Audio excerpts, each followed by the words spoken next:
পাকিস্তানের কাছ থেকে যুদ্ধ বিমান কিনছে বাংলাদেশ। অন্তর্বর্তী সরকারের ১৭ মাসে এমন অসংখ্য প্রতিবেদনে সয়লাব ছিল গণমাধ্যম।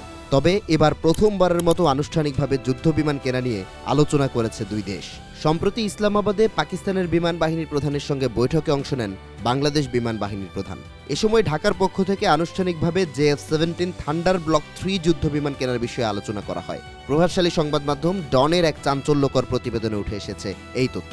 প্রতিবেদনে উল্লেখ করা হয়, বৈঠকে প্রধানত আকাশ প্রতিরক্ষা ব্যবস্থার আমূল পরিবর্তনের বিষয়ে আলোচনা হয়েছে। পাকিস্তানের বিমান বাহিনী প্রধান বাংলাদেশ বিমান বাহিনীকে শুধু বিমান সরবরাহ নয়, বরং বাংলাদেশে JF-17 সার্ভিসিং ও মেইনটেনেন্স সেন্টার স্থাপনের প্রস্তাব দিয়েছেন। এছাড়া এ সময় দুই দেশের পাইলটদের যৌথ প্রশিক্ষণ ও গোয়েন্দা তথ্য বিনিময়ের উপর জোর দেওয়া হয়।